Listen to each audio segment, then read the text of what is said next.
Hello everyone, welcome to all of you. कैसे हैं आप सब? आई होप आप सब एकदम मस्त होंगे और आप अपने पेपर को बड़े एंजॉय के साथ अच्छे से पेपर दे रहे होंगे। उम्मीद करते हैं कि आप 90 प्लस लाने का पूरा प्रयास कर रहे होंगे और हमें पूरा यकीन है, पूरा भरोसा है आप सभी पर कि आप सब डेफिनेटली इस एग्ज़ाम में 90 प्लस लाएंगे, है ना? तो एक बार फिर आपके लिए हम इम्पॉर्टेंट वीडियो लेकर के आए हैं इस एग्ज़ाम के लिए, आपके लिए जो बहुत इम्पॉर्टेंट है ना? A thing of beauty poem, जो कि लिखी है आपकी जॉन कीट्स ने। देखिए, ये पोएम जो है आपके एग्ज़ाम के पॉइंट ऑफ व्यू से बहुत इंपॉर्टेंट है, क्योंकि इंग्लिश पोएट्री आए पेपर में और जॉन कीट्स से ना आए तो ऐसा हो ही नहीं सकता है, क्योंकि जॉन कीट्स पोएट ही इतने ज़बरदस्त हैं। ठीक है, तो यहाँ से पेपर में कुछ ना कुछ डेफिनेटली आपको मिलने वाला है। ठीक है, अगर सेंट्रल आइडिया नहीं होगा तो आपको पोएट्री मिलेगी, और अगर पोएट्री नहीं होगी तो आपको सेंट्रल आइडिया मिलेगा। तो डेफिनेटली यहाँ से कुछ ना कुछ आपको मिलने वाला है। इस चैप्टर को किसी भी तरीके से आपको मिस नहीं करना है। ठीक है, तो जल्दी से स्टार्ट करते हैं इस वीडियो को, और जो भी इसमें इम्पॉर्टेंट पोएट्री है और जो भी इसमें इम्पॉर्टेंट पॉइंट हैं उन सबको हम यहाँ पर डिस्कस करने वाले हैं। बने रहिए हमारे साथ। और अगर आपने जो है अब तक हमारे चैनल को सब्सक्राइब नहीं किया है तो प्लीज़ सब्सक्राइब कर लीजिए, और अपने जो भी दोस्त हैं उनको भी शेयर कर दीजिए, ताकि इस एग्ज़ाम के टाइम पे जो है ये वीडियो उनके लिए भी हेल्पफुल हो जाए, है ना? तो बने रहिए हमारे साथ में, वीडियो के अंत तक। स्टार्ट करते हैं इस वीडियो को। अ थिंग ऑफ ब्यूटी, जो कि लिखा है जॉन कीट्स ने। जॉन कीट्स जो है वो हमारे रोमांटिक पोएट हैं। इन्होंने जो है यहाँ पे जो पोएम लिखी है वो थिंग ऑफ ब्यूटी बताई है। थिंग ऑफ ब्यूटी मतलब कि सुंदरता की चीज़ों के बारे में बताया है। आपने जो ब्यूटी देखी है वो सिर्फ इंसानों में देखी है, उसकी खूबसूरती में देखी है ना? सिर्फ वही सुंदरता नहीं होती है ना? जो हमारा फिजिकल अपीयरेंस होता है वही हमारी सुंदरता नहीं होती है। हमारे जो पोएट हैं जॉन कीट्स, वो प्रकृति की बनाई हुई हर चीज़ में सुंदरता को देखते हैं। अर्थ पर जितनी भी चीज़ें हैं हर चीज़ में ब्यूटी है। कहाँ कहाँ ब्यूटी है ये आपको अभी बहुत जल्द थोड़ी देर में पता चलने वाला है ना? ये जो हमारे जॉन कीट्स हैं, सबसे ख़ास बात ये है कि इनकी जो लाइफ टाइम रही है, जो इनका लाइफ पीरियड रहा है वो बहुत ही कम रहा है। देखिए, इनका जन्म जो है वो 31 अक्टूबर और 1795 को हुआ था, और इनकी जो डेथ हुई थी वो 23 फैब 1821 को ही थी। तो इट मीन्स मान के चलिए ये करीब करीब वही 26 साल के आसपास जो है ना, 25-26 साल इनकी जो एज है वो रही है। तो इतनी कम उम्र में इन्होंने अपना बहुत नाम कमाया है ना? वो कहते हैं ना कि जो है कम समय में जो है अच्छा करना, तो वही है कि इन्होंने कम समय में अपनी ज़िंदगी में जो है वो बेहतर लिखा है, बहुत अच्छा लिखा है। अपने टाइम के ये बहुत नामी कवि थे। ठीक है, ब्रिटिश पोएट हैं ये। ठीक है, रोमांटिक पोएट हैं, रोमांस के ऊपर लिखते हैं, पर यहाँ पर इनका जो रोमांस है किसके ऊपर है? नेचर के ऊपर है, प्रकृति के ऊपर है। ठीक है, ये पूरी तरीके से डिवोटेड हो गए थे पोएट्री के लिए, है ना? तो स्टार्ट करते हैं पोएम को। देखिए, कुछ इंपॉर्टेंट बातें यहाँ पर समझ लीजिए। ये जो पोएम है आपकी वो एक एंडायम्यून का जो है एक्सर्प है। एंडायम्यून एक पोएम है जिसका ये एक्सर्प है। एक्सर्प कहते हैं एपिसोड को, भाग को। इस पोएम का ये एक भाग है, अ थिंग ऑफ ब्यूटी। ठीक है, और इस पोएम में क्या दिखाया गया है? इस पोएम में ये दिखाया गया है कि ये एक तो एक पोएटिक रोमांस है। ठीक है, ये एक पोएटिक रोमांस है, और दूसरा ये जो पोएम है वो आपकी जो बेस्ड है वो किस पर बेस्ड है? Endymion, a beautiful young shepherd and poet who lived Mount Latmus had a vision of Cynthia, है ना? कि यहाँ पर ये दिखाया गया है कि एक कोई ब्यूटीफुल यंग शेफर्ड है। शेफर्ड किसको कहते हैं? जो शीप को पालता है ना, जो भेड़ों को चराने वाला होता है। इंग्लिश में, अंग्रेजी में शेफर्ड का यूज जो है वो मैन के लिए किया जाता है। जो मनुष्य है, आम व्यक्ति है, उसके लिए भी यहाँ पर शेफर्ड का यूज़ किया जाता है। ठीक है, तो अंग्रेजी में अक्सर कवि लोग जो है वो शेफर्ड का यूज़ कर लेते हैं। ठीक है, तो वो जो शेफर्ड हैं और हमारे जो पोएट हैं, ठीक है, जो कि माउंट लेटमस पर रहते थे। और ये जो है इनका जो विज़न है, इनका जो सपना है वो क्या है, सिंथिया को पाने का। ठीक है, तो वो सिंथिया को पाना चाहते हैं। सिंथिया कौन है, जो कि मून गॉडेज है। ठीक है, जो कि मून गॉडेज है, जो ब्यूटी की देवी है, सुंदरता की देवी है। ठीक है, तो वो उनको पाना चाहते हैं, और उसको पाने में वो जो भी अर्थ पर, पृथ्वी पर सुंदरता देखते हैं, उस ब्यूटी का बड़े खूबसूरती रूप में वर्णन करते हैं। ठीक है, तो स्टार्ट करते हैं पोएम को और देखते हैं यहाँ पर। A thing of beauty is a joy forever. Its loveliness increases. It will never pass into nothingness, but will keep a bower quiet for us, and a sleep full of sweet dreams and health and quiet breathing. तो क्या बता रहे हैं कि a thing of beauty is a joy forever. क्या कह रहे हैं कि जो ब्यूटी की थिंग है ना, जो भी सुंदरता की चीज़ें हैं, उनकी जो सुंदरता होती है ना, वो क्या है, is a joy for ever. हम अगर किसी भी सुंदर चीज़ को देखते हैं तो हमें क्या मिलता है उसके बदले में। हम अगर किसी भी खूबसूरत चीज़ को देखते हैं, वो चाहे खूबसूरत सीनरी हो, चाहे कोई खूबसूरत दृश्य हो, चाहे वो खूबसूरत फूल हो, है ना, कोई भी खूबसूरत चीज़ जो हम देखते हैं तो हमें उसके बदले में क्या मिलता है, एक फीलिंग मिलती है, एक ऐसी फीलिंग मिलती है जो हमें क्या देती है, प्यार देती है ना। और ये जो फीलिंग होती है किसी भी वस्तु को देखने पर जो हमें मिलती है, उसके बदले में जो हमें जॉय मिलता है, जो हमें खुशी मिलती है ना, वो खुशी जो है वो कैसी होती है, for ever. It's loveliness increases, इसकी जो सुंदरता होती है वो बढ़ती जाती है ना। इंक्रीजेस, इसकी जो सुंदरता होती है वो बढ़ती जाती है। It will never pass into nothingness, ये कभी भी नथिंगनेस नहीं होगी। नथिंगनेस का मतलब क्या होता है, शून्य। ये कभी शून्य नहीं होगी, but will keep a bower quiet for us and a sleep full of sweet dreams and health and quiet breathing, है ना।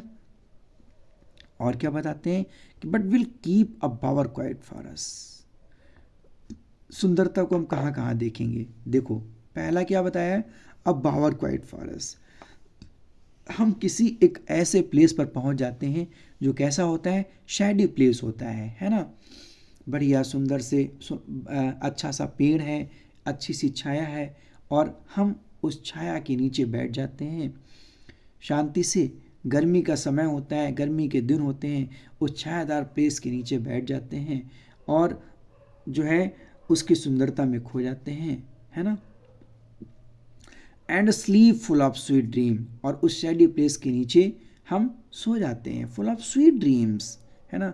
और ऐसे सो जाते हैं कि हम सपनों में खो जाते हैं, full of sweet dreams and health. और जब हम सपनों में खो जाते हैं तो क्या होता है कि हम अपने आप में बहुत अच्छा फील करते हैं, और जब अच्छा फील करते हैं तो हमारा हेल्थ कैसा होता है, वो भी हमारा फिट होता है, हम स्वस्थ होते हैं, हम बिल्कुल टेंशन फ्री होते हैं। क्वाइट ब्रीदिंग, रिलैक्स मिलता है हमें, हम रिलैक्स फील करते हैं, चैन की सांस ले पाते हैं। Therefore on every morrow are we wreathing a flowery band to bind us to earth. और क्या बताते हैं, इसलिए हम हर रोज, और ऐसा ये नहीं कि एक ही दिन होता है, हर रोज हर सुबह हम किसी न किसी रूप में, कभी तो शैडी प्लेस के कांटेक्ट में आकर के, कभी किसी चीज़ के कांटेक्ट में आकर के जो है हर रोज जो है जुड़े रहते हैं। हर सुबह, मोरो का मतलब मॉर्निंग। आर वी रैदिंग, हम बंधे हुए होते हैं, रैदिंग का मतलब बंधना, हम बंधे हुए होते हैं। बंधे हुए मतलब हम ऐसे भी समझ सकते हैं कि कनेक्ट रहते हैं, है ना, दूर नहीं होते हैं, है ना। किस रूप में, a flowery band to bind us to the earth, क्योंकि अर्थ पर ये जो ब्यूटी है ना, वो किस रूप में, एक फ्लावरी बैंड के रूप में, एक फूलों की माला के रूप में। ये जो ब्यूटी है ना, जो एक फूलों की माला है, उसमें तरह तरह की ब्यूटी जो है वो फ्लावर के रूप में बंधी हुई है ना।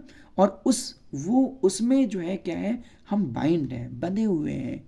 Spite of despondence of the inhuman dearth of noble natures of the gloomy days.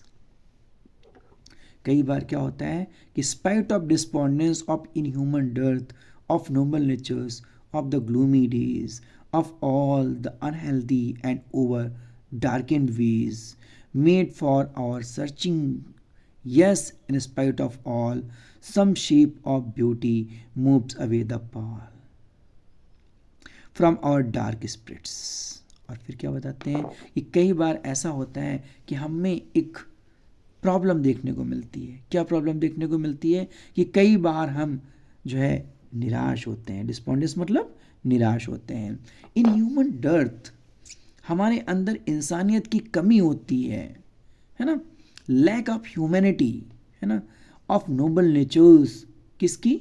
Nobel natures की, है ना. ऑफ द ग्लूमी डेज, हम कैसे रह रहे होते हैं? ग्लूमी डेज में रह रहे होते हैं.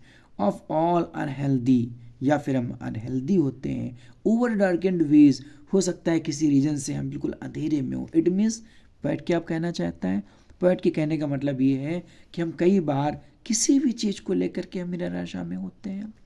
हो सकता है कि हम स्कूल गए तो हमारे टीचर ने मुझसे चिल्ला दिया हो, कुछ कह दिया हो. हो सकता है जो हमारा एक फ्रेंड है, जो मेरा सबसे अच्छा दोस्त है, जिसको हम बहुत मानते हैं, उसने कुछ हमसे कह दिया हो, उससे हम निराश हो गए हों, उससे हम दुखी हो गए हों. Of the inhuman dearth of noble natures, हमारे अंदर नोबल नेचर्स की कमी है ना. जो अच्छी क्वालिटीज हैं, अच्छे गुण हैं, उनकी कमी. हो सकता है हमारे अंदर कोई कमी है ना, उसकी वजह से हम दुखी हों. हो सकता है कि हमारा दिन अच्छा नहीं गया, ग्लूमी डेज हैं, है ना. सुबह उठे, हमें कुछ बातें सुनने को मिल गई, इसलिए हमारा दिन खराब हो गया, हम दुखी हो गए, है ना. हो सकता है हम जिन पर बहुत ज़्यादा यकीन करते हैं, उसने कुछ हमसे कुछ ऐसा कह दिया जिससे हम दुखी हो गए हों. या फिर ऑफ ऑल अनहेल्दी, या फिर हमारे अंदर कोई बीमारी है, या फिर हम बीमारी से परेशान हैं. कभी कोई बीमारी हो रही, कभी कुछ हो रहा है, हम अपने फिजिकली परेशान हैं, मन हमारा विचलित है. एंड ओवर डार्केंड वेज, और ये सारी चीज़ें हमें किस ओर ले जाती हैं? अंधेरे की तरफ ले जाती हैं. कुछ अच्छा नहीं लगता है, मन अशांत सा अशांत सा लगता है, हमारे मन को शांति नहीं मिलती है ना. तो हम क्या करते हैं? हम कोई रास्ता ढूंढने लगते हैं कि हमें चैन की सांस मिल जाए, हमें पीस मिल जाए, हमें शांति मिल जाए. तो हम किसकी तलाश में जाते हैं? नेचर की तलाश में जाते हैं. इन स्पाइट ऑफ ऑल, ये सारी चीज़ें हमारे अंदर होते हुए भी, despondence, human dearth, gloomy days, unhealthy, अस्वस्थ होते हुए भी, है ना, ये सारी चीज़ें हमारे अंदर होती हैं, है ना. कि इंसान कोई तो अपनी बीमारी से परेशान है, कोई किसी के तानों से परेशान है ना, कोई किसी चीज़ से परेशान है. तो इन सब के बावजूद भी प्रकृति जो है वो क्या करती है? Some shape of beauty moves away the pall. किसी रूप में हमारे पास आती है, वो ब्यूटी किसी रूप में हमारे पास आती है. और जो है जितनी भी हमारे अंदर ये डार्क स्पिरिट्स होती हैं, जितनी भी हमारे अंदर ये डार्क स्पिरिट्स होती हैं, उन सबको क्या करती है? हर लेती है, वो खींच लेती है, वो हटा देती है इन सबको, और हमें खुश कर देती है, हमें चैन की सांस देती है, हमें राहत की सांस देती है ना. हम बहुत टेंशन में बैठे हुए हैं और हमारा कोई अपना आया और हमारे अपने ने पूछा, क्या हुआ भाई, क्यों इतना परेशान हो? अरे भाई यार ये प्रॉब्लम है. उसने कहा, अरे क्यों टेंशन लेते हो, भाई तो है ना तेरा, दोस्त तो है ना तेरा, क्यों टेंशन ले रहे हो? मैं हूँ ना, मैं किस लिए हूँ? बस इतना जैसे ही उसने बोला और आप खुश हो गए, है ना. तो ये क्या है? एक ब्यूटी है, एक जो है सुंदरता है ना. आप किसी चीज़ से परेशान हो और आपकी माँ आई, बेटा क्यों परेशान हो? आपकी माँ ने आप पूछा क्यों परेशान हो, है ना. आपने कहा कि मम्मा पेपर अच्छा नहीं हुआ, तो माँ क्या बोली? माँ बोली, अरे कोई बात नहीं बेटा, इस पेपर में जो हुआ सो हुआ, अगले पेपर की तैयारी करो. तो क्या हुआ, पेपर नहीं अच्छा हुआ, आगे की तैयारी करो, है ना. तो आपको क्या मिला? रिलैक्स मिल गया, पीस मिल गई, है ना। तो ब्यूटी क्या करती है, एक ऐसा सपोर्ट हमें देती है, एक ऐसा सहारा देती है जो हमारे दुखों को, हमारे कष्टों को दूर कर देती है ना। तो moves away the pall from our dark spirit. हमारे अंदर जो भी ऐसी चीज़ें छिपी रहती हैं, हमारे अंदर जिन चीज़ों से हम अंदर ही अंदर घुट रहे होते हैं, उन सबको वो हर लेती है। इसीलिए तो ऐसा होता है कि हम जब भी परेशान होते हैं तो हम गार्डन में जाना पसंद करते हैं, बगीचों में जाना पसंद करते हैं, फूलों की वादियों में जाना पसंद करते हैं, नदियों के किनारे घूमना पसंद करते हैं, है ना। और जैसे ही उनको हम देखते हैं तो हमारे दुख जो है वो दूर हो जाते हैं। अगर हम कई बार नेचर के कांटेक्ट में जाते हैं, हरियाली में जाते हैं, ग्रीनरी में जाते हैं, है ना, तो हमें कभी भी जो दूसरी चीज़ें होती वो याद नहीं रह जाती उनको देख करके। Such the moon, the trees, old and young, sprouting a shady boon for simple sheep, and such are daffodils with the green world they live in, and clear rills that for themselves a cooling covert make guest है यहाँ पर, guest the hot season. और फिर क्या बताते हैं, आखिर वो कौन कौन सी ब्यूटी है उनका यहाँ पर जिक्र कर रहे हैं हमारे पोएट। तो क्या कह रहे हैं कि वो कुछ इस तरह की, सन, सूरज, सुबह सो के उठते हैं, जब सूरज की किरणें देखते हैं तो हमारा मन खुश हो जाता है।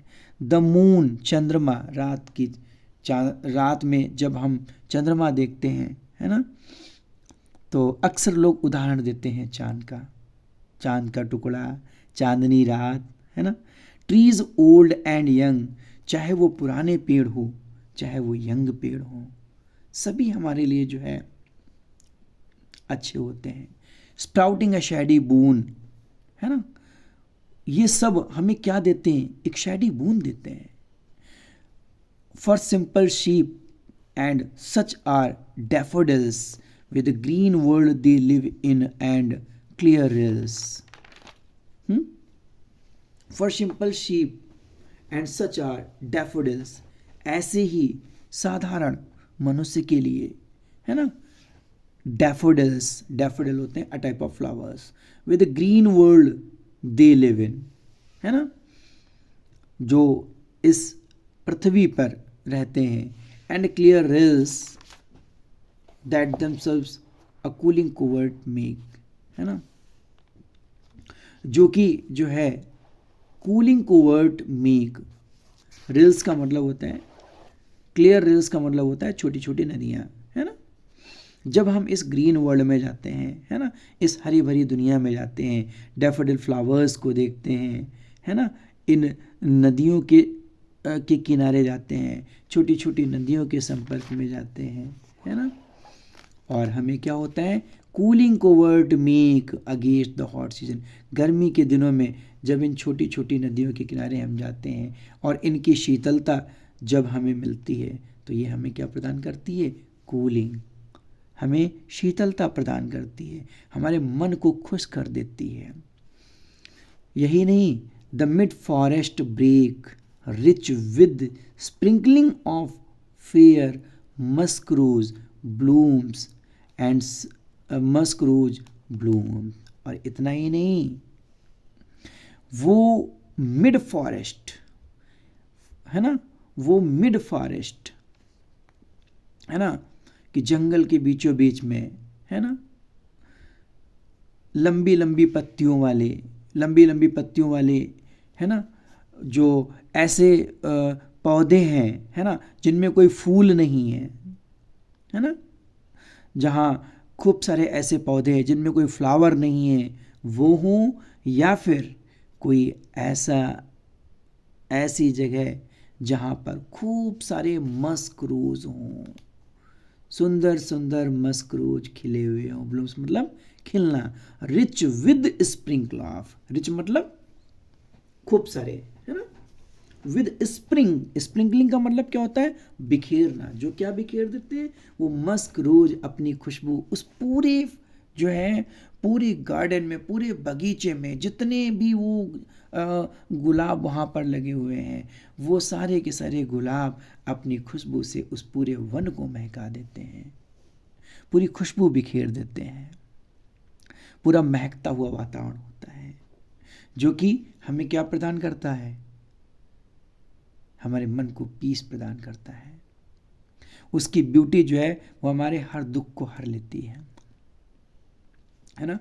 फिर and such too is the grandeur of the dooms we have imagined for the mighty dead all lovely tales that we have heard or read an endless fountain of immortal drink pouring unto us from the heavens brink। और फिर क्या बताते हैं? अब देखिए यहाँ तक जो पोएट था वो हमारी नेचर की ब्यूटी को लेकर के आया है, जो प्रकृति की सुंदरता है उसको लेकर के आया है। अब यहाँ पर जो पोएट है वो हमें क्या बताने जा रहा है? एक और ब्यूटी की बात कर रहा है। कौन सी ब्यूटी की?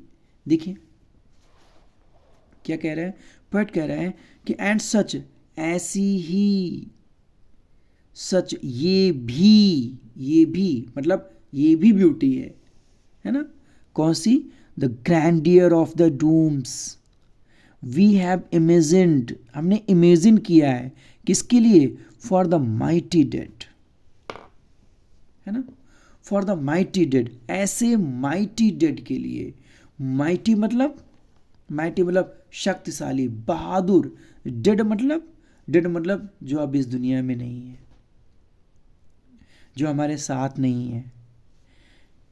ऐसे भी ग्रैंडियर ऑफ डूम्स कहते हैं डेथ को, डिस्ट्रक्शन को, है ना। डूम्स का मतलब होता है डिस्ट्रक्शन, डेथ, विनाश, है ना। कि किसी विनाश में जो है, किसी ऐसी कयामत में जो है, ऐसे ग्रैंडियर कौन होते हैं? जो बहुत शानदार होते हैं, जो बहुत प्रभावी होते हैं, जो बहुत वीर होते हैं, जैसे हमारे सैनिक, जैसे हमारे फ्रीडम फाइटर्स, है ना। We have imagined for the mighty dead, है ना। माइटी डेड, ऐसे प्रखर विद्वान लोग जिन्होंने अपने आप को शहीद कर दिया, जो हमारे लिए, है ना, जो हमारे लिए, जिन्होंने अपने आप को शहीद कर दिया, दुनिया से चले गए, जो हमारी देश की आज़ादी के लिए अपने आप को हंसते हंसते कुर्बान कर दिया, जो शहीद हो गए, है ना। All lovely tales that we have heard or read, उन सब के बारे में हमने प्यारी प्यारी कहानियाँ सुनते हैं। इन सभी के बारे में जो हमारे पूर्वज रहे, है ना, इन सभी के बारे में जो है हम क्या सुनते हैं? कहानियाँ सुनते हैं प्यारी प्यारी। दैट वी हैव हर्ड, हमने सुनी और हम पढ़ते हैं। बात करें रानी लक्ष्मीबाई की, बात करें भगत सिंह की, बात करें आज़ाद की, है ना, जो सभी हमारे महान पुरुष कहलाए। तो वो भी हमारे लिए क्या है? उनकी भी जो वीरता है वो हमारे लिए क्या है? ब्यूटी है ना। जरा सोच के देखो कि वो महान नायक, कैसा संगम होता है उन महान नायकों का जो हमारे देश के लिए शहीद होते हैं और फिर उनको श्रद्धा सुमन अर्पित किए जाते हैं, फूलों की मालाएं चढ़ाई जाती हैं। गौर कीजिए एक बार कि उनकी वीरता और प्रकृति के जो फ्लावर्स हैं जब उन पर अर्पित किए जाते हैं तो कैसा समागम होता है। तो एक वो ब्यूटी है, और वो जब ऐसे महान नायक जो जाबाज, जो हम सब के लिए सीमा पर तैनात रहते हैं, जब उनके ऊपर अर्पित किए जाते हैं तो उनकी जो सुंदरता होती है वो इनसे भी बढ़कर हो जाती है ना। तो वो भी एक ब्यूटी है। फिर पोएट क्या बताता है? An endless mountain of immortal drink pouring unto us from the heaven's brink. Brink मतलब होता है किनारा, ठीक है, फिर क्या होता है, an endless fountain of immortal drink. अब पोएट क्या कहता है कि भाई देखो, ये जो है एक एंडलेस फाउंटेन है, एक ऐसा फवारा है ब्यूटी का, सुंदरता का एक ऐसा फवारा है जो एंडलेस है, जिनका कोई अंत ही नहीं है ना, जिसमें क्या है, इमोर्टल ड्रिंक है, जिसमें क्या है, इमोर्टल ड्रिंक है। एक ऐसा ड्रिंक है जो बिल्कुल इमोर्टल है, इमोर्टल मतलब अमर, जो कभी ख़त्म ना होने वाला। अब जरा आप गेस कीजिए कि ये कौन सा ऐसा ड्रिंक है जो कभी ख़त्म ना होने वाला, मालूम है? ये वही ड्रिंक की बात कर रहा है जो हमारी पृथ्वी पर है, जैसे हमारे झरने, हमारी नदियाँ, हमारे फ्लावर, हमारे पेड़ पौधे,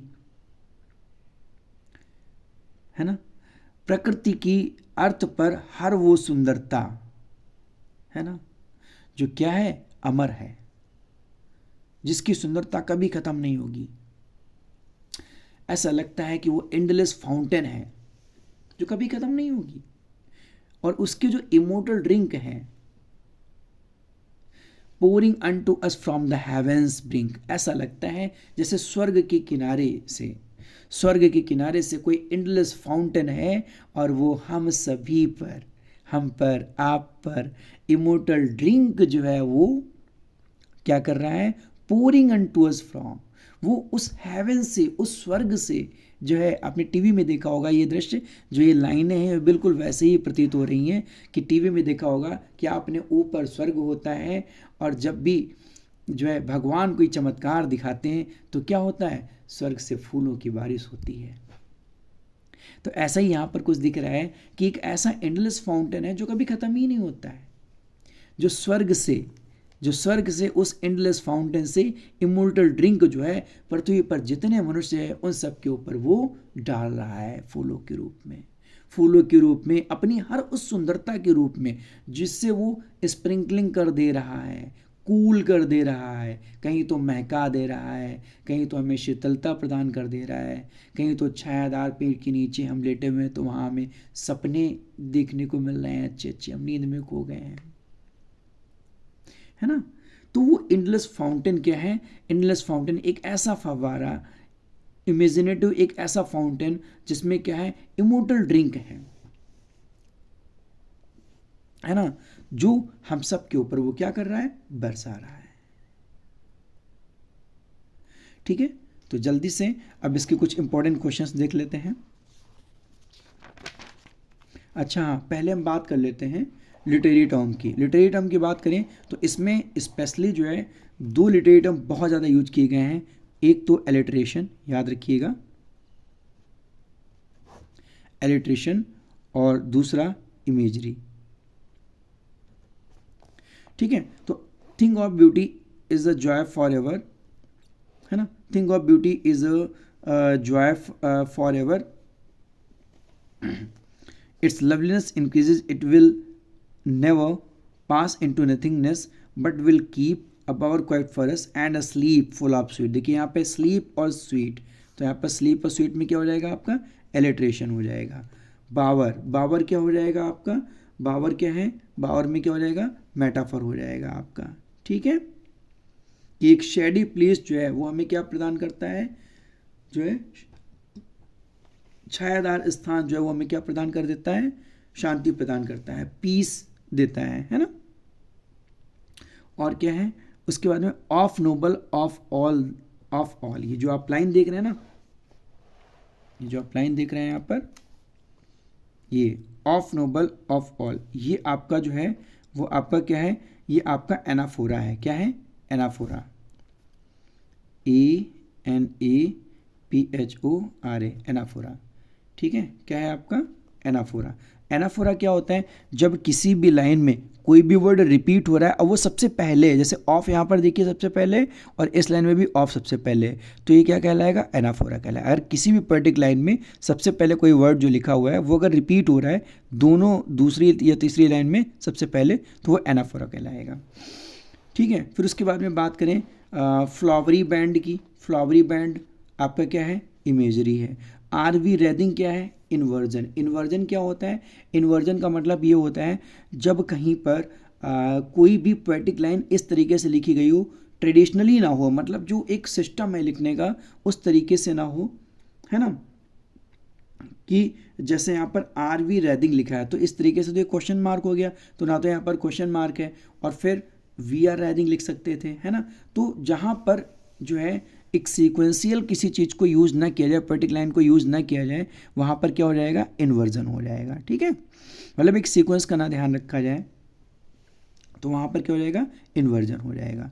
फिर उसके बाद में ट्रीज़, है ना, ट्रीज गिव्स शेड, क्या हो जाएगा, इमेजरी हो जाएगा। इमेजरी क्या होता है, मैंने आपको बताया था, कोई भी चीज़ बताते समय, जैसे फ्लावरी बैंड आपको बताया तो आपके दिमाग में क्या चलने लगी, एक फ्लावरी बैंड की, फूलों की माला की एक इमेज चलने लगी, ठीक है। और ट्रीज़ की बात की तो पेड़ की बात हो रही है, पेड़ हमें छाया देते हैं, तो जैसे ही पेड़ का नाम लिया तो वो हमें क्या देने लगा, क्या हमारे मन में आने लगी, इमेज आने लगी ट्रीज़ की, ठीक है। तो ये क्या हो जाएगा, इमेजरी हो जाएगा। फिर ओल्ड एंड यंग की बात करें, ओल्ड एंड यंग क्या है, एंटीथेसिस है। देखिए याद रखिएगा, अगर जब भी कोई वर्ड पास पास में लिखे हुए हों तो वो ऑक्सीमोरोन होगा, पर अगर अलग अलग लिखे हुए हों तो वो क्या होगा, एंटीथेसिस होगा। और ये एक दूसरे के वर्ड अपोजिट भी होते हैं, अपोजिट के साथ साथ वो बैलेंस भी करते हैं। मतलब ओल्ड और यंग दोनों क्या बता रहे हैं, दोनों प्रकृति की सुंदरता की बात कर रहे हैं, ओल्ड ट्री हो या फिर यंग ट्री हो, तो इसलिए क्या एंटीथेसिस है। इमोर्टल ड्रिंक आपका क्या हो जाएगा, इमोर्टल ड्रिंक की बात करते हैं तो जैसे ही हम इमोर्टल ड्रिंक की बात करते हैं तो ये इमोर्टल ड्रिंक क्या हो जाएगा, आपका मेटाफर हो जाएगा। अब चूंकि इमोर्टल ड्रिंक्स क्या है, इमोर्टल ड्रिंक्स आपकी नेचर की चीज़ें हैं, प्रकृति की चीज़ें हैं, है ना, प्रकृति की जितनी भी चीज़ें हैं उन सबको यहाँ पर इमोर्टल ड्रिंक्स बताया गया है, तो ये क्या हो जाएगा, मेटाफर हो जाएगा आपका, ठीक है।